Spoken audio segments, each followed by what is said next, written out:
Pues nada, llega septiembre, llega el nuevo año, que en realidad empieza ahora, y llega también nuestro ecomensajero digital favorito. ¿Qué tal el verano, Pedro Burruezo? Bueno, ha habido de todo, ha habido de todo. Ha Momentos habido, buenos y momentos no tan buenos. sido un verano complicado, cálido y a veces caluroso, que no siempre es lo mismo. Pero bueno, ahí seguimos luchando, ¿verdad? Y creo que este verano además remarca que más necesariamente que nunca tenemos que avanzar hacia un cambio. Y bueno, ahí estáis vosotros con vuestra aportación desde la Asociación Vida Sana y desde Biocultura. Y vamos a hablar de estas tres noticias que hemos elegido hoy, bueno, pues para seguir avanzando en este camino, ¿no? Sí, mira, una noticia, un trabajo que hemos hecho Ujú. que nos parece interesante claro, no son datos oficiales, son datos nuestros, pero son representativos, ¿no? Ajá. O sea, como sabes, se acerca Biocultura Madrid del 6 al 9 de noviembre en IFEMA. Sí. Y hemos hecho un trabajo con respecto a la presencia femenina en, en la feria, ¿no? Y realmente es muy importante. Por ejemplo, o sea, en visitantes, las mujeres con datos oficiales nuestros son el 70%. ¿El El setenta setenta por por ciento ciento de visitantes, sí, sí. O sea, Ah, son datos que tenemos porque, bueno, ahora todo está informatizado, ¿no? Entonces, el 70% es mucho, pero por otro lado también es muy importante la presencia en expositores, ¿no? O sea, y no solamente hay más mujeres digamos, biocultura, guión o barra las empresas del sector ecológico que en las empresas del sector convencional, sino que, o sea, convencional digo, de la economía en general, ¿no? ajá. No solo de la alimentación, ¿no? Sino que además hay más mujeres en puestos directivos y en lugares de decisión, ¿no? O sea, y esto significa que, digamos, la producción ecológica o el mundo bio en general no solamente aporta soluciones, digamos, de carácter sanitario, de carácter ambiental, sino también de carácter social. Es decir, eh, aminora, ¿no?, la brecha de género tanto en las empresas como en, digamos, en los puestos directivos. Pero es que además estas empresas, digamos, son empresas muy conscientes, o sea que son mujeres muy, digamos, con un alto, digamos, nivel de conciencia, de responsabilidad, ¿no?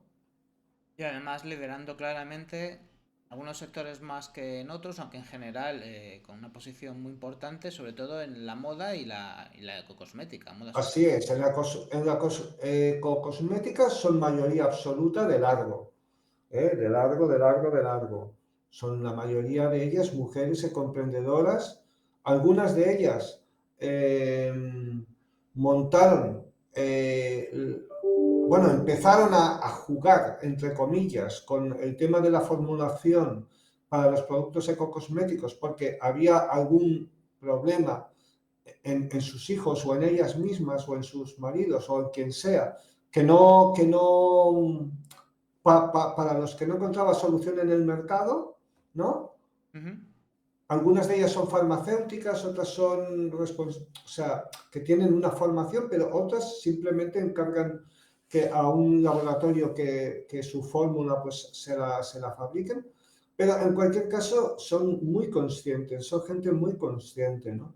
De que no solo, digamos, podemos enfermar, por ejemplo, a través de la alimentación, sino que también enfermamos a través bueno, de los productos que ingerimos, aunque sea a través de la piel, ¿no? Productos cosméticos, de cosmética decorativa o de cualquier otro. De hecho, estos días la Unión Europea acaba de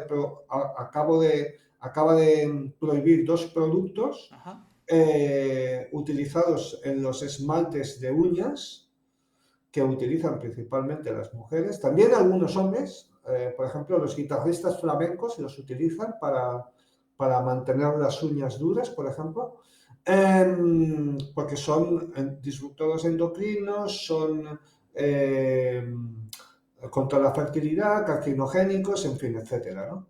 Entonces, son mujeres muy conscientes de que hay que producir y consumir productos de cosmética que sean ecológicos. Luego también sucede en la moda sostenible, y aquí vemos igualmente que, bueno, que son ecoemprendedoras, están Sí. liderando y que, bueno, que es una revolución muy importante porque el textil, estamos hablando de una de las principales empresas, igual que tenemos que comer todos los días, tenemos que Tenemos que vestirnos. elegir todos los días, claro. Y ahí se está haciendo además una investigación muy buena que tiene que ver con materiales y cuestiones de alta tecnología, donde ahí están las mujeres, pues. Entonces, en el artículo hay datos y hablan responsables, principalmente mujeres también,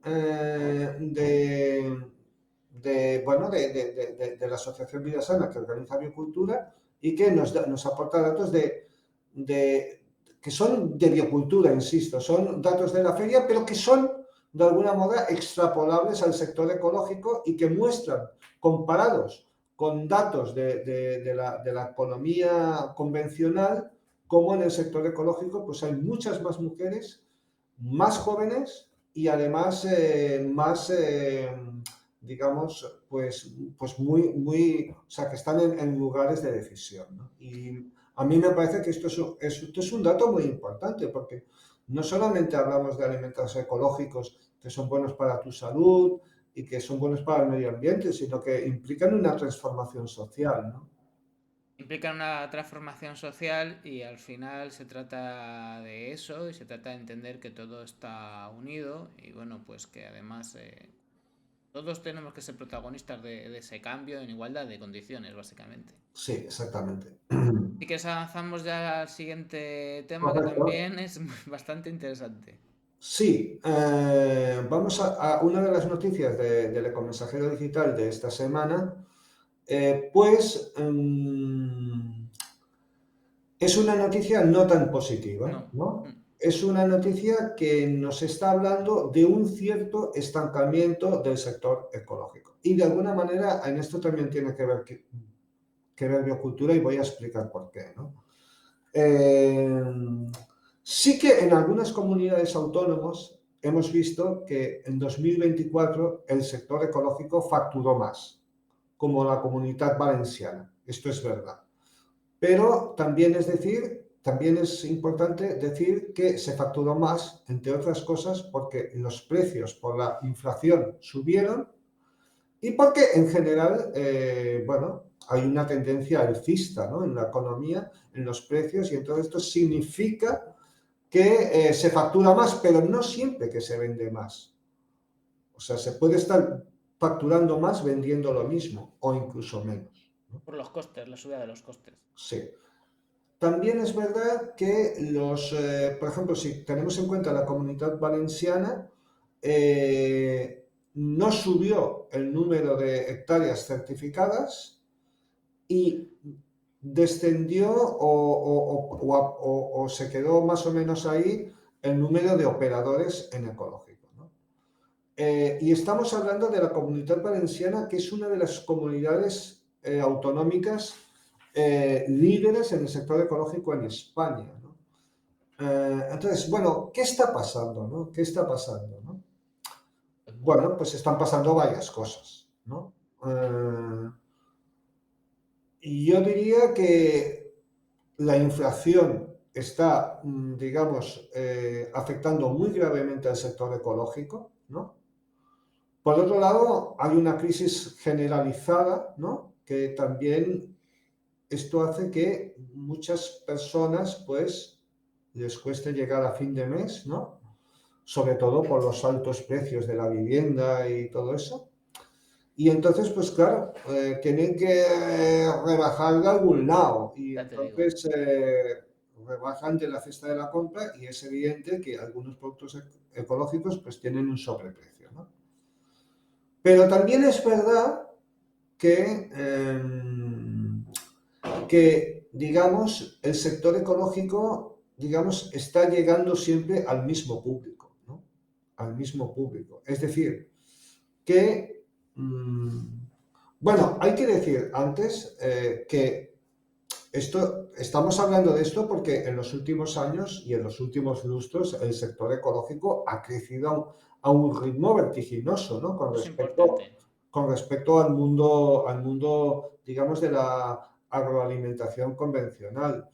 Pero es verdad que se está notando este estancamiento. Y con los, digamos, responsables de los comités, digamos, de certificación de varias comunidades autónomas con las que hemos hablado, pues hace referencia a que hay que llegar a nuevos públicos, ¿no? Que estamos siempre con un público pues, que es más consciente, que es más responsable, pero que es necesario llegar a nuevos públicos. Y en ese sentido, pues biocultura sigue siendo muy necesario porque es la expansión, es decir, que todos ellos, los responsables de algunas tiendas, de algunas comunidades autónomas, hablan de promoción, promoción y promoción. O sea, independientemente de los avances que necesitamos en el aspecto fiscal, ¿no? Para poder facilitar la llegada del público a estos productos, también es necesario que el público sea consciente de todas las ventajas que tiene el alimento ecológico. Y esto no se está haciendo, o no se está haciendo bien, o la administración no lo hace, o llamémosle. Y en ese sentido, biocultura sigue siendo muy importante porque es la forma de llegar a nuevos públicos. De hecho, en la última biocultura de Barcelona se vio, ¿no? Entre los pasillos se vio que había mucha gente que no era el público de siempre de biocultura. Y por otro lado, se vio también que había pues mucha gente que preguntaba, ¿no? Como al principio de biocultura, ¿no? Bueno, al principio de biocultura pues la gente no sabía muy bien que era un producto ecológico, ¿no? Y entonces pues preguntaba, de hecho había mucha confusión, ¿no? La gente pensaba que el producto ecológico era un producto para régimen, ¿no? O para la dieta o lo que sea, ¿no?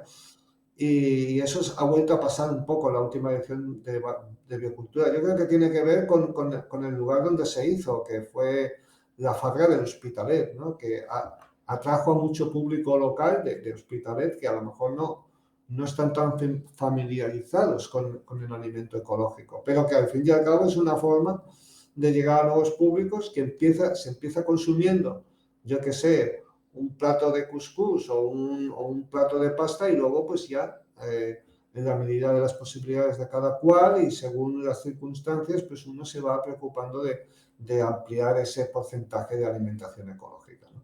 Yo, por añadir dos cuestiones, la primera, muy importante por supuesto la comunicación, que te voy a decir yo, pero hay que dar un paso atrás en el sentido de cómo se enfoca la comunicación, ¿no?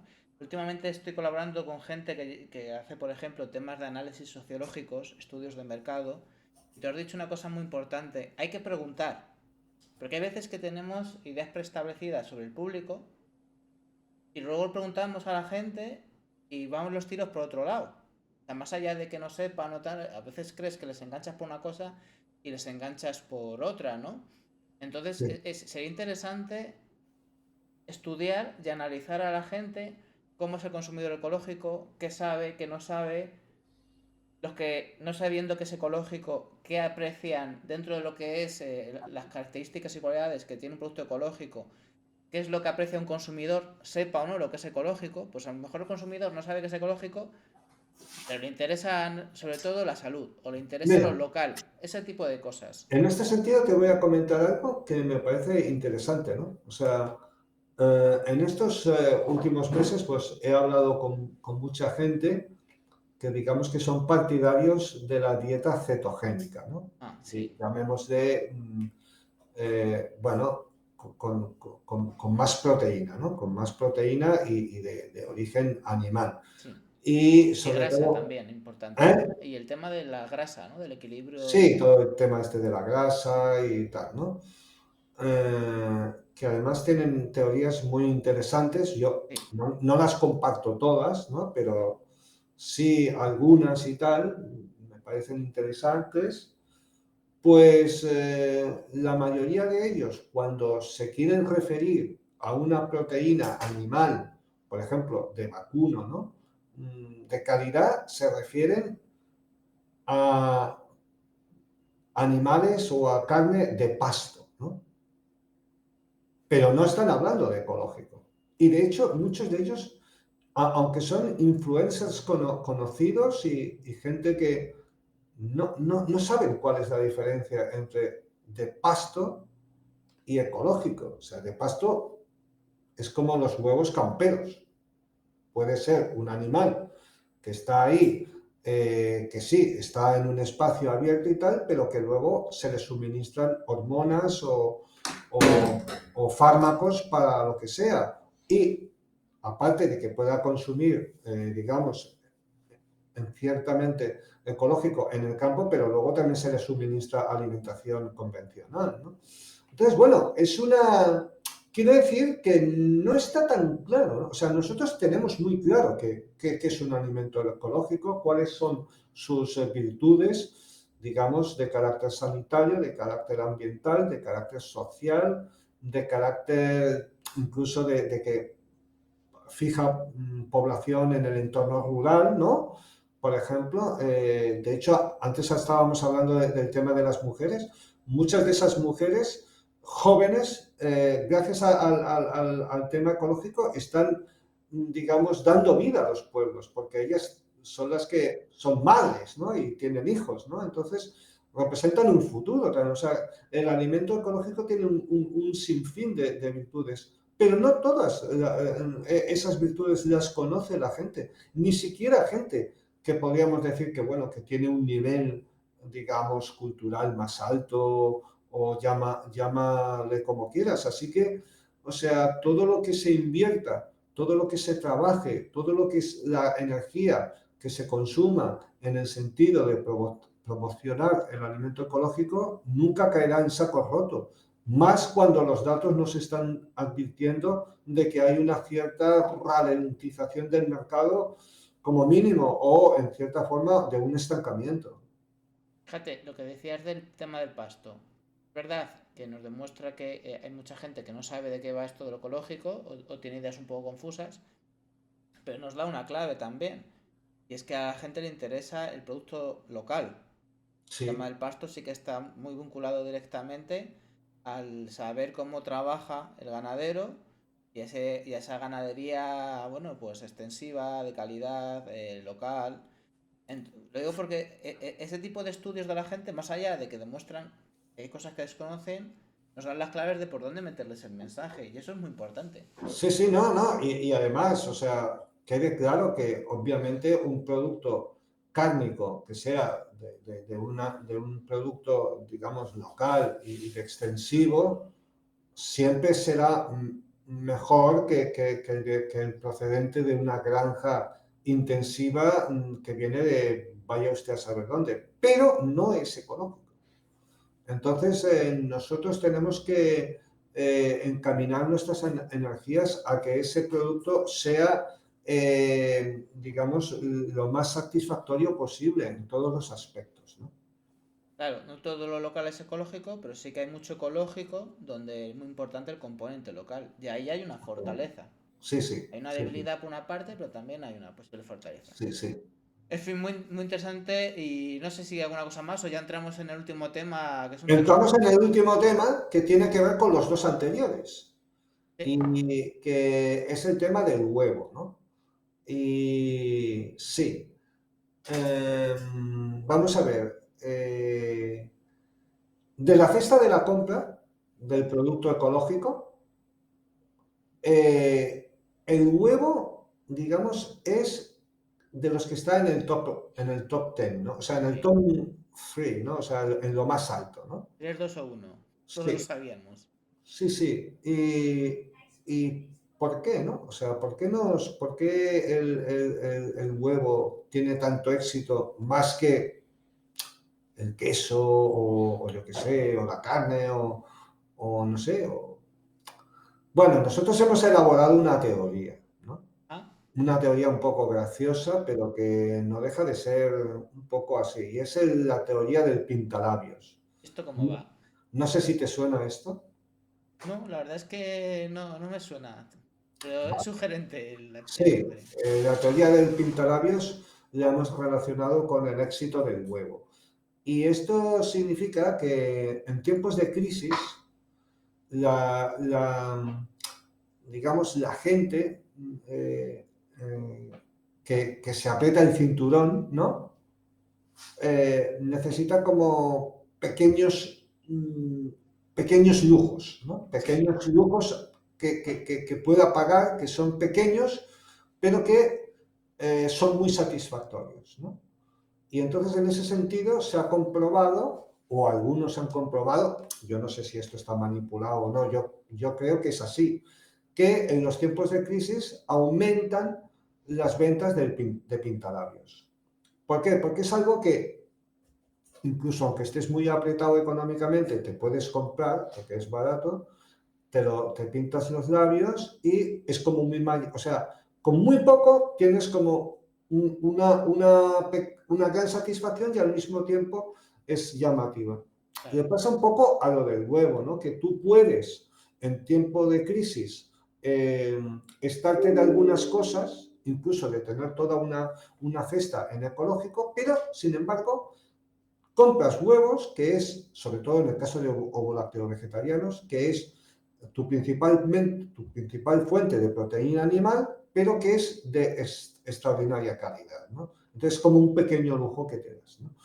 Entonces, esto lo hemos comprobado porque en varias comunidades autónomas nos han dicho que efectivamente el huevo siempre está, digamos, en lo más alto del ranking de lo más solicitado del sector ecológico. Es que es así en muchos lugares. Tengo mis dudas de que sea en Madrid. Hace unos años me dijeron un dato sorprendente. No sé si sigue, ¿vale? Si la situación ha cambiado, quiero decir. Hace unos años, gente que trabajaba en el sector me dijo, me explicó, que no había productores de huevos ecológicos madrileños. Es verdad que los puedes comprar de otros lugares, pero huevo ecológico madrileño, hace unos 10 años o así, gente que estaba en el sector, pues eso, me dijo que no había. No sé si existirá ahora, no, me gustaría saberlo. Pero vaya, por eso creo que es una realidad que pasa en muchos sitios, pero no sé si Madrid es un poco una diferencia en ese sentido. Pero lo que está Eh, claro es que eh, me eh, gustaría saber si...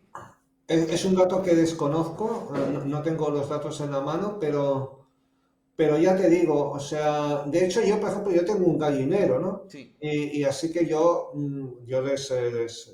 ellas viven con... Además ahora, este fin de semana les he traído un nuevo compañero, don Leonardo, el rompecorazones, vaya. sí, un gallo muy guapo que les he traído. Y entonces, pero si yo no tuviera gallinero, una de las cosas que me intentaría asegurarme siempre que fuera ecológico serían los huevos. Y esto tiene que ver con las dos noticias anteriores, ¿no? Con el cierto estancamiento, un estancamiento que no afecta a los huevos ecológicos. Y por otro lado, que el huevo ecológico es una cosa curiosa, pero fíjate que el huevo ecológico es uno de los pocos productos que consume gente que no suele consumir ecológico. O sea, es llamativo, ¿no? O sea, es incluso que se da entre una parte de la población que no consume ecológico, que sí consume huevo ecológico. Y una de las pruebas más evidentes de esto, que yo he podido comprobar, y es que en muchas tiendas, digamos, de productos un poco así, un poco más selectos, ¿no? Como charcuterías o sea, tienen huevos, pero son ecológicos.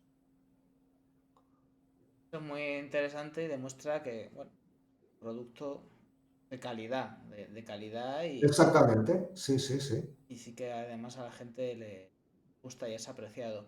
Simplemente una última cuestión antes de terminar, hablando también del sector ecológico. Yo he hablado con gente también más reciente.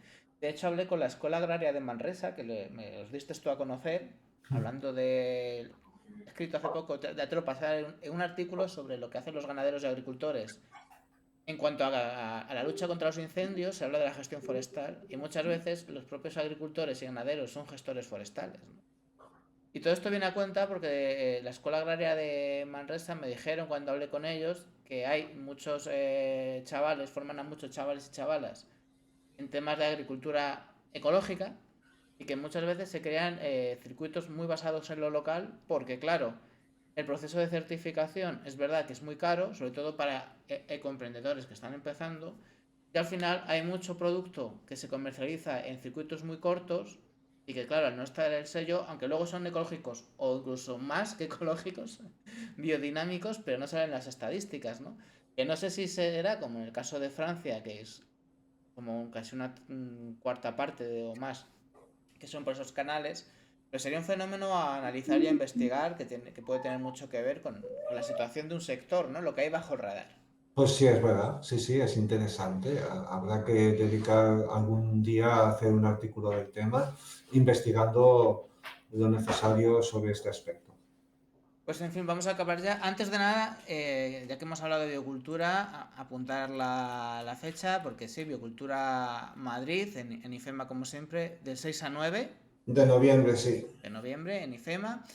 Y bueno, y aparte de eso, pues todas las noticias que se van a dar, no solo de biocultura, sino de un montón de cosas que tienen que ver con el sector ecológico y que están en vuestro boletín. Y nada, simplemente qué hay que Sí, hacer para recibir este boletín. sí, pues os podéis suscribir gratuitamente en vidasana.org.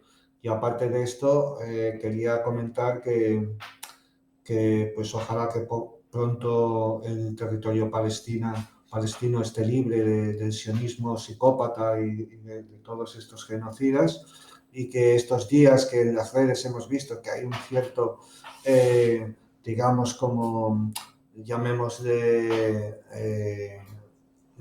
no sabía cómo decirlo, como, bueno, exhibicionismo con respecto al tema este de la flotilla Sí. que en teoría ha salido, pero que ha tenido que volver para Palestina, pues que yo veo que por lo menos algo se mueve, que más allá de los estados cómplices de este genocidio, pues hay muchas personas que de corazón quieren, digamos, ayudar como incluso jugando su parte de su economía o de su vida, ¿no?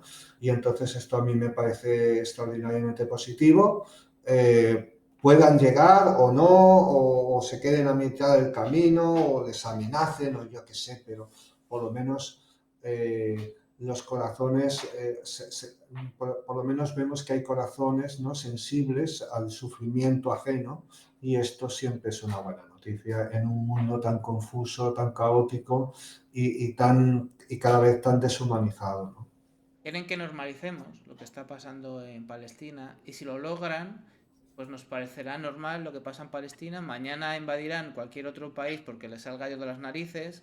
Pasado mañana empezarán, que ya está Bueno, pasando. ya está pasando y ya ha pasado, de hecho, ¿no? Ha pasado a lo largo de la historia, pero sobre todo de la historia reciente, pero Sí, no es el momento ahora de hablar de todo esto, pero aquí, pero bueno, sí, pero me refiero a que siempre que ha sucedido barbaries, la sociedad civil ha reaccionado, pero ahora quieren normalizarlo y quieren que la gente se anestesie y que se pueda invadir hoy, bueno, no es una invasión, un genocidio del pueblo palestino, mañana sea cualquier lugar de América Latina y África, y mañana Trump que pueda hostigar a su propia población civil, como ya esté pasando y no pase nada.